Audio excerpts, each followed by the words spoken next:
Well, hello and welcome to this special episode of Surrey Heath Cast.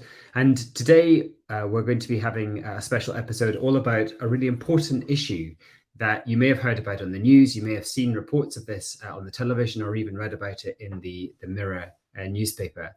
We're going to be talking about the LGBT Veterans Independent Review. This is something that I learned about when I took part in Pride in Surrey over the summer, when I met a former veteran, or a current veteran, formerly somebody in the military, who had been discharged because they were gay. And at the moment, we have a review process taking place under the chair of Lord Etherton, and that is the LGBT Veterans Independent Review. And I'm delighted to say that we have Alex Meyrick here from the wonderful organisation Fighting with Pride, who have been helping this process along and encouraging veterans to get involved in this process. Hello, Alex. Lovely to see you. Oh, lovely to see you again. And as I say, thanks so much for joining us. Alex, I wondered, would you maybe just kick us off by just telling us a little bit about the review process and perhaps just more generally about the work that Fighting with Pride does? Of course. So Fighting with Pride are a very, very new charity. We were set up in 2020, primarily at the time to support LGBT plus veterans who had been discharged or dismissed from the armed forces because of the ban on LGBT plus people serving that was lifted in the year 2000.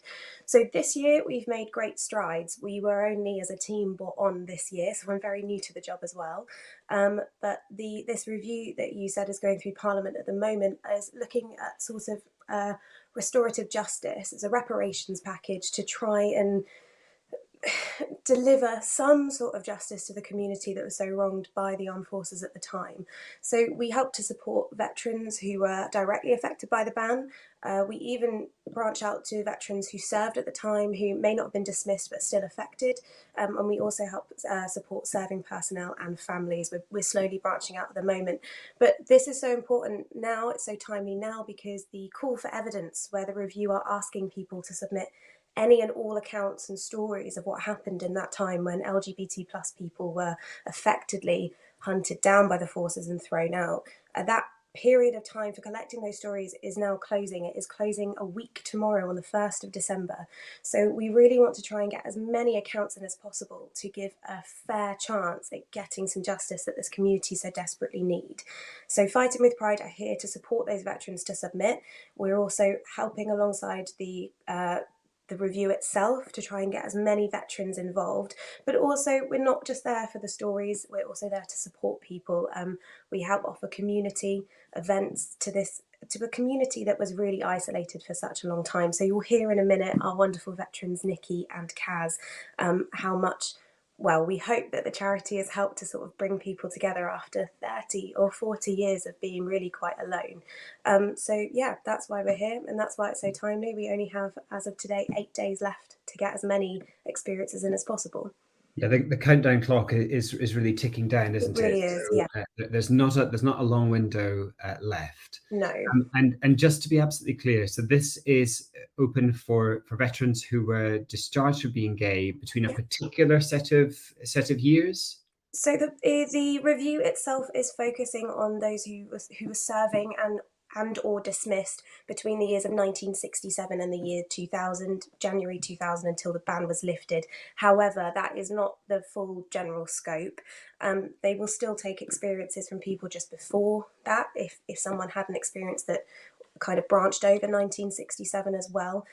But also we're looking for the stories of people who served with people who may have been dismissed.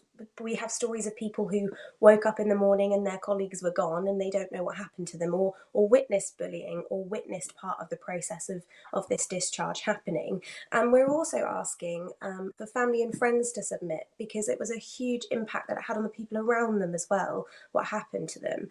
And also, unfortunately, due to the timescale, we have got people who went through this entirely awful and traumatic process and are no longer with us. And their stories are just as important as people that are no longer here, because you still, again, have left behind family and friends who went through that with them. And so the review is desperate for those stories as well. So it really is open to a lot of people who were in some way involved in those years. That's absolutely fantastic. Thanks ever so much. So that to be absolutely clear, this can be people who were serving between 1967 and 2000, although there's Yep. flexibility at either end, but Yep. also work colleagues and family members, perhaps Yes. family members of those people who are no longer with us. Yeah, exactly. So people that have stories that served alongside weren't necessarily within the LGBT community themselves, but certainly may have stories to tell about the years serving throughout the ban, as we like to call it. Right, and so what is the process for submitting evidence for anybody who might be watching this who suddenly realizes, gosh, I was directly affected, or somebody in my family was directly affected by this? What is the process for submitting that evidence? So it's predominantly an online process, but they have made a call for evidence as accessible as possible. So there is a form that you can download with a free post address, so it doesn't cost anything to put your story in. It's essentially the form of a questionnaire, but you're not restricted to a questionnaire. If it's easier or more accessible for you to just write it out in a document, whether that be handwritten or word processed account of what happened to you, the effects that it has, or someone that you saw or a story that you have, and then that can be free posted in, or the questionnaire can be completed and submitted online, or printed out and posted or scanned back in. But the review are also accepting video testimonies and voice recordings for people who are really struggling to either get it down on paper or who would just prefer to do it that way. But coming into contact with a lot of people who want to talk about it once, submit it, and then not repeat it. So writing it down can be very difficult for them. So there's a whole wealth of ways to get your evidence in before next Thursday, and they're all listed on the government link, which I'm sure I'll be able to provide you so you can share. That's perfect. Yeah, we'll make sure that we put that link on at the bottom of the video, and it'll be there at the end as well. Great. Alex, thanks so much for setting all of that up for us. Earlier this week, I had the amazing opportunity to speak to two veterans who had been discharged from two different branches of the armed forces, but for the same reason, because they were gay. In the video that you're about to see, we'll hear from Nicci, who was discharged from the WRENs, and we're going to hear from Caz, who was in the British Army. This afternoon, I'm really delighted to be joined by Nicci and by Caz, Carol Morgan, both of whom were discharged from the armed forces, different branches, and at slightly different times, but for the same reason, and that is because they were both gay, and they were both therefore discharged as part of this series of purges from the military that took place from, well, we know, certainly from the 1970s, all the way through to 1999, 2000. Nicci, let's start off with you, if we may, and maybe just hear a little bit about your story. Tell us about your service career, the years that you served, and then what happened to you in 1994. Okay, so I joined the Royal Navy on 17th of June 1991 as a probationary communications technician, which is in the intelligence branch. Pretty much we are the modern day Bletchley Parkers, and it's a 3-year training course. And within that 3-year training, you do 1 year at sea. I was in my 3rd year of training, 2 weeks before my final exams, and I was rather unceremoniously discharged for being gay in 94. So that was in 1994. Now, what were the circumstances around that discharge? What happened to bring you and your sexuality to the attention of the Navy hierarchy? I was seeing somebody who was also in the Navy. They had been approached by somebody who had heard that we were in a relationship. And the person who approached my girlfriend at the time was straight, but wanted to leave the military, and proceeded to approach my girlfriend, kiss her, and it was recorded somehow. My girlfriend, ever loyal, kissed her back, and was then taken in for interview. Was serving on HMS Ark Royal at the time in the Adriatic, but she was flown home under close arrest, ironically, escorted by a woman, deposited at HMS Dryad. and interrogated, and then I was implicated, and I was interviewed, and then sent on shore leave the day after, waiting for discharge. So tell us a little bit about that interview process. What kind of questions were being asked as part of that interrogation into who you were? So the interview, for those old enough to remember, is very much like the TV series The Bill. There's like a double tape deck. They ask you your name, your service number, etc. They asked me general questions, was I gay? And everything I was saying was no comment. And then at some stage in the interview, I was advised that my girlfriend was being flown home. She'd admitted allegations. She'd implicated me. So I started admitting questions, but then just an admission was enough to have me discharged. But the questions got more intimate and more personal, to the extent where at the end of the interview, I felt sort of embarrassed and a bit humiliated. Yeah, there were completely unnecessary questions that were asked in it. And the process, I can't remember exactly how long it took. I was just sort of in such shock at the time. But I have to say, in fairness to the people who sort of interviewed me, they did try to treat me respectfully whilst doing their job. But yeah, it was quite intimidating and, quite embarrassing as well. Yeah, well, it's deeply personal, I imagine, the kind of things that they were asking you, and certainly to be talking about yourself and your identity. And so, I mean, I think one of the things that really strikes me is that that you were hauled in front of these interviewers for something that was never really written down as something that was an offence to the armed forces. I think I'm right in saying. I mean, there was nowhere did it say that you couldn't be gay, but there was a broader, I think, a rule that said that you couldn't bring the army into disrepute or something along those lines, which is what they were pulling you up on. Is that right? I'm not sure what the exact wording was, but we did know that if you were caught, it could mean discharge. It was never said that it was absolute discharge. But I'm not sure what the exact wording was. And particularly in the branch that I was in, because I was in intelligence, there was always a perception that you couldn't be gay because you could be blackmailed for that. But the flip side of the argument was, well, if you could be openly gay, then you couldn't be blackmailed. Yeah. So I don't know. I don't know what the exact wording was, but there was always that in the back of your head that some action could be taken. Okay.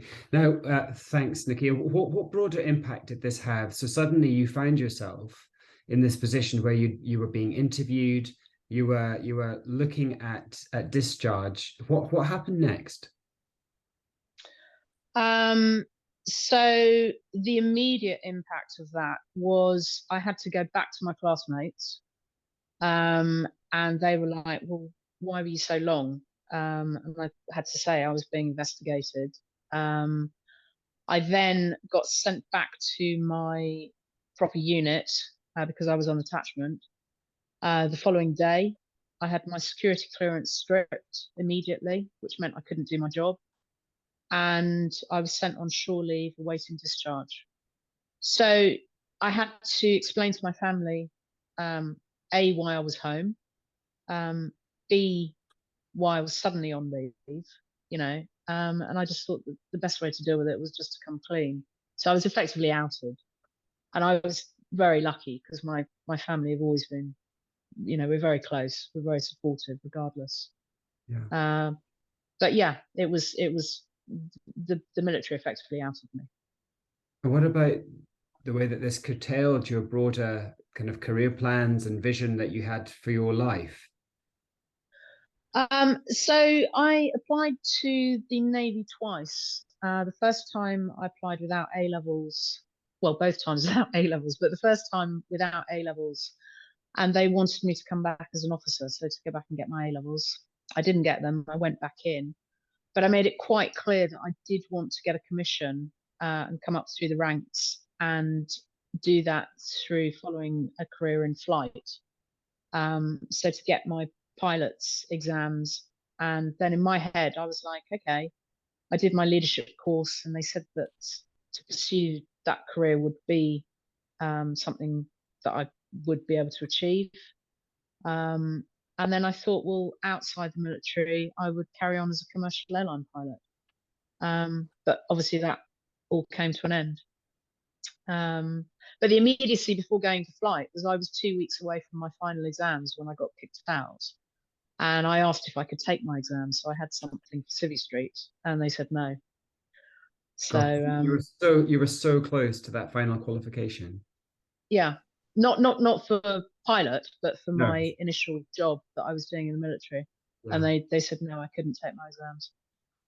So that was it. Sent her effectively outed in front of your family, and that career pathway that you built for yourself in your mind brought to an end. Yeah, gone, unless I, supported myself in Civvy Street with that. Yeah. Nicci, thank you. And I'm just going to turn over to Caz now, because you mentioned that Caz is the person that brought you into this process. And for those of you who watch daytime television, you may have seen Caz recently on Steph's packed lunch. But Caz, thanks also to you for joining us today. Caz, do you want to just tell us a little bit about your service career and that moment in 1984, 10 years before Nicci, when you suddenly found that knock on the door? Well, like I said, I joined in 85. I joined the WRAC, which was the army, when Nick was in the Navy. I served to 84, and my girlfriend just came down to visit me one evening unexpectedly, and missed the train home, decided to stay over. And the girl that was in my room decided to report us. And literally the next day I was pulled into, I was on an early shift. I had to go back to my block, and SIB were there, ransacked my room, took letters and everything else like that. And then I had to go into the editor's office and talk there, and there was 2 SIB. I was interrogated for 6 hours. And within the next day, I was sent to see a psychiatrist at Woolwich Hospital. And then I was discharged. My girlfriend went through exactly the same process I did. We literally 4 days we were outed, and my mum suspected I was gay. My sisters knew I was, but my dad didn't. So I had to explain to them why I was home, same as Nick. Yeah. But my dad also was in the army, and he was very supportive. They allowed us to live there till we could afford our own property to rent in Aldershot. We lived in first for about 18 months, 2 years after.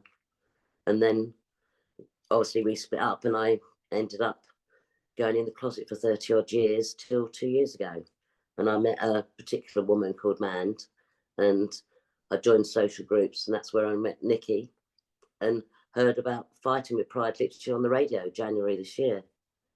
And then when me and Nicci were talking, and now Nicci's part of Fighting with Pride as well. Amazing. So listen, there's a lot in there. That moment in 1984 when you got that knock on the door. So SIB, Special Investigations Branch, tasked with kind of rootling through your personal possessions and effects in order to try and find evidence to support this allegation that had been made based on one person bunking down in a bedroom for one night. Seems utterly extraordinary. I wasn't even in the same bed. That was a laugh about it. She was in the bed, a wardrobe apart. And yet that was enough suspicion to then lead to this cascade of action that then leads to you being interrogated. And I think in your case, it was quite a brutal and humiliating set of interrogations that you had. It's like what Nick says, you have the good cop, the bad cop and everything. Literally, one will ask you questions and they'll try and get you to implicate other people. And they said, oh, my girlfriend had admitted it. She was being interrogated at Aldershot at the same time. And in the end, you just turn around and say, yeah, you are gay. And then you think, that's it, you're going to be discharged. But then you have to, intimate questions come into it, especially when I went to see the psychiatrist.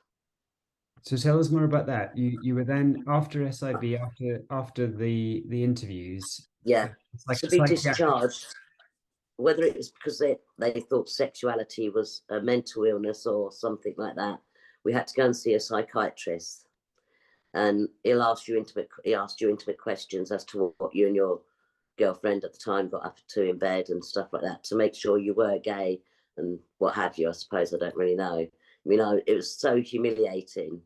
I mean, I was only 24, nearly 25 at the time. I mean, it was literally, you just wanted to get out of that room from talking to them. They were quite, I don't know whether like they were brutal as what I say, but I mean, it was horrible at the time, humiliated. I mean, you never even got to say goodbye to any of your friends.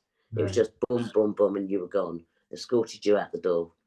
Even if these people weren't individually brutal, it was undoubtedly a brutal process in terms of. Yeah, you were treated like a criminal. It was really horrible in the fact of that, and being young as well. I suppose I just felt literally disgusted and humiliated with myself. That's how they made you feel, as though there was something wrong with you. It's a natural thing as far as I'm concerned now. So after this process, you find yourself at home, effectively, rather like Nicci said, being outed to your family and friends, because you had to try and explain away why suddenly you didn't have the career and the life chances that you once had. So you described just a moment ago the fact that you then hid for 30 years. Can you unpack that for us a little bit more? What did that mean? Well, once me and my partner at the time, I mean, we split up after 2 years of being discharged from the army. We even hid the fact that we were gay as civilians as well, because we're talking about 1984. It was the big gay AIDS epidemic and everything else like that. So when we actually split up, I pretended I was straight for 30 years, literally, until 2 years ago when I just saw this woman and I actually fell in love with her. But unfortunately, it didn't work out. But Caz, that must have had a deeply damaging effect on you to hide who you truly were for that length of time. Yeah, it's emotionally it has. Yeah, relationship wise, I would say yes, definitely. Because like the 30 years of hiding who I was, and all of a sudden, this poor woman who got all my feelings all at once for 30 years, cascaded on her. It didn't go down too well, I must admit. And like I didn't come across as a good person in the last year, I must admit. But I've made some really good friends now, and we have a good social life, meetups and stuff like that. It's really good. And obviously we're fighting with Pride as well as Nicci's group. So I was going to now bring us on to Fighting with Pride and the review process that's currently taking place. So you two have effectively been brought together through the Fighting with Pride and through this review process. You've met each other as a direct result of that. We actually met through Nicci's group, but obviously now we're both members of Fighting with Pride because we've been through the thing. But yeah, we meet up socially quite often for different things, don't we, Nick? Yeah, we do. Yeah, we have certainly my group. They have a monthly meet up, and then we've got other things. We're catching up tomorrow for a comedy night. Yeah. But Fighting with Pride. Bless them. I literally joined, and I think it was 3 days later I got invited to the Festival of Remembrance up at the Albert Hall through them. Unfortunately, I couldn't go, but they do veterans things and they also do social things as well. So and clearly one of the big campaigns that Fighting with Pride have been running is to try and drive participation in the Etherton review, which is currently ongoing. It closes for initial evidence in early December, on the 1st of December. So there's still a crucial period of time. Admittedly, it's a shorter and shorter window, only about 8 days left to put some evidence in Etherton to consider. I think you've both actively taken part in that process, haven't you? Nicci, you've certainly submitted evidence. Yes, Yes, I submitted my form today. So, and I've literally, just as we were talking, I've just had a confirmation back saying that they've received everything and they'll be passing it over to Lord Etherton for review. Super. And Caz, I know that you've definitely done the same and have been really trying to raise the profile of the review. Yes, I've submitted, but I've not had confirmation mine's been accepted yet. I must admit. Well, check I your think they've only inbox. It just might be coming started, for you right now. Hopefully, definitely. Yeah, I submitted mine about a month ago. Okay. Yes. And in terms of that process, just in case anybody that's watching us feels inspired as a consequence of listening to you both to submit evidence, Nicci, what's the process like? Is it straightforward? Very straightforward. You basically go onto the review link, which I was sent by Fighting with Pride, but you can find it if you just look on the website. Just go onto Google and search for the forces ban. It will come up, and you can do it in a variety of ways. You can either fill in an online questionnaire. You can download the questionnaire, which is what I did, and then fill it in and email it. You can print it off.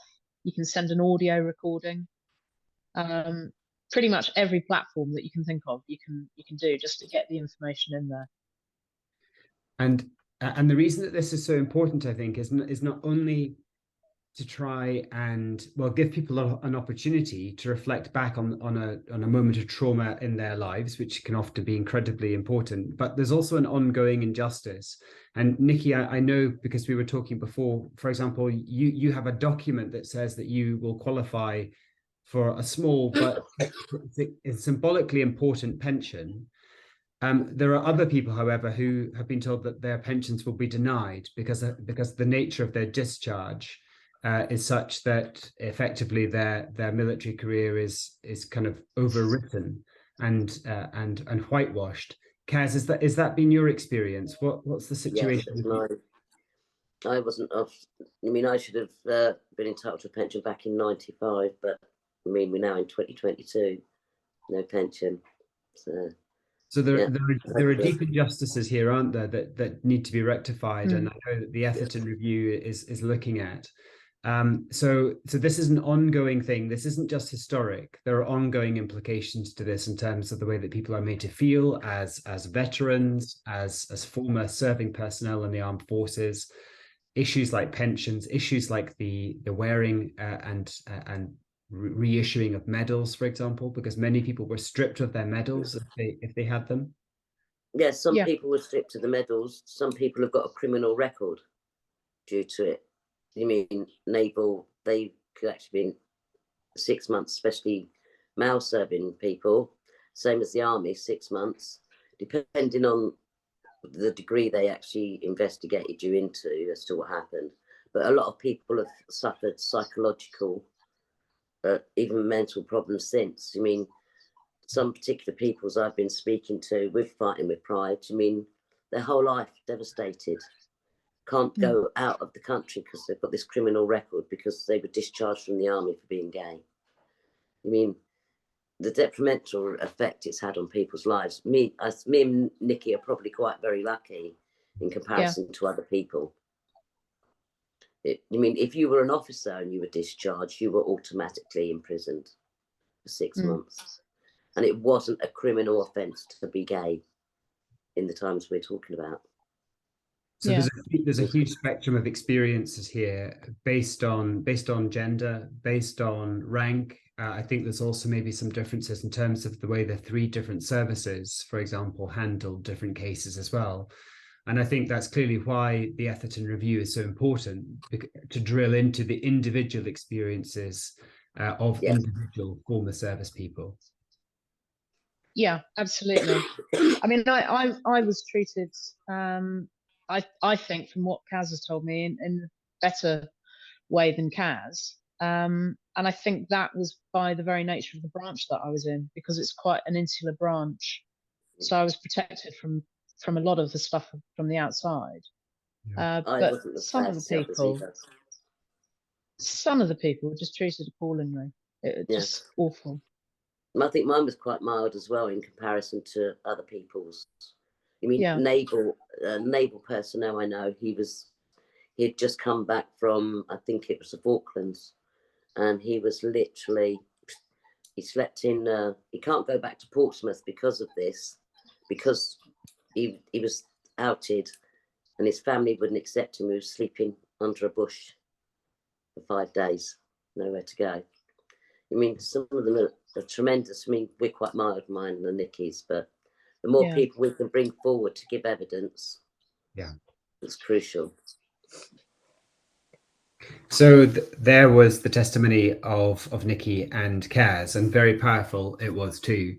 I mean, I think it's really extraordinary to hear from both of them about both the similarities and differences in the experiences that they had. And I think this is something that is coming out of the evidence that's been submitted so far, that no two veterans had exactly the same experience. Is that right, Alex? Yeah, exactly. It's exactly correct. And it's what we're trying to highlight as Fighting with Pride as well, that no matter the experience or what happened to you, you are just as valid as the next person, and your experience is as valuable to the review as the last veteran before you as well.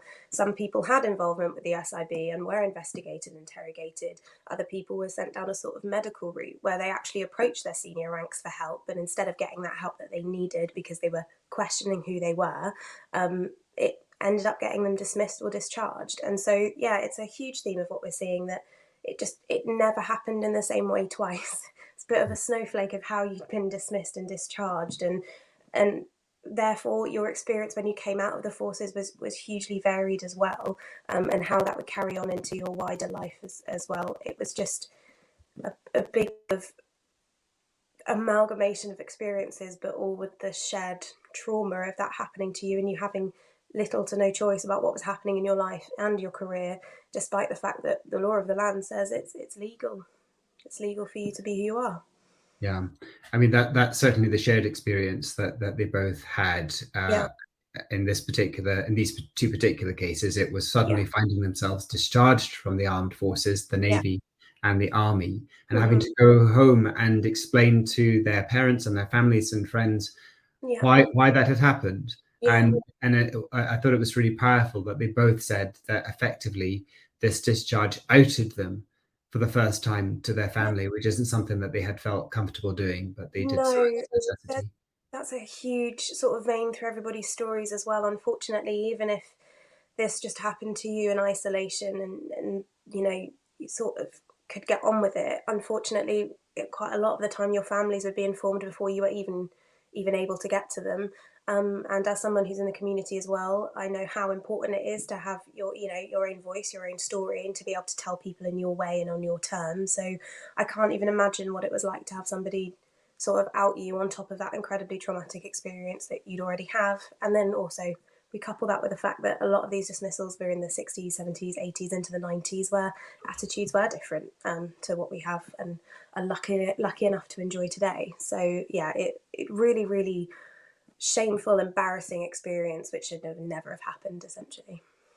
And the reason that we're doing this special issue of Surrey Heathcast on this topic is because, of course, Surrey Heath and Surrey more generally, has a very strong, very large military community, and we know that, well, Caz and Nicci, who you've both seen, both live and work and socialise in the Camberley and Surrey Heath area. So this has got direct relevance to them, but it's also got direct relevance to dozens, potentially hundreds of other people in Surrey Heath. And certainly we think there are multiple thousands of people who are affected by this scandal. I think we can safely call it that, all across the UK.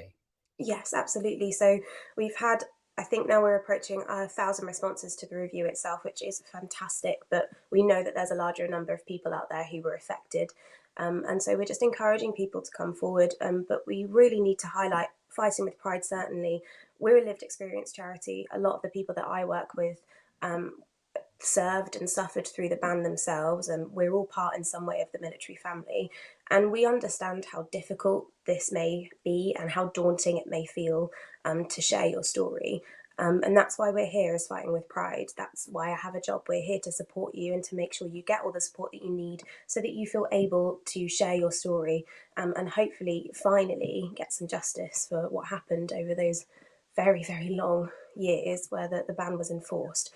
So if there's any way that we can help anyone that you know to share their story or to get involved and be part of a community again, then I'm sure, Al, I can share all my details and you can be in touch. So we're here to help, because it can be a very, very difficult process. Thanks very much. And Fighting with Pride is really easy to find on any Google search. And what we've done is we've placed the link to the LGBT Veterans Independent Review in the ticker there at the bottom. So that's been scrolling across our screens for the last few minutes.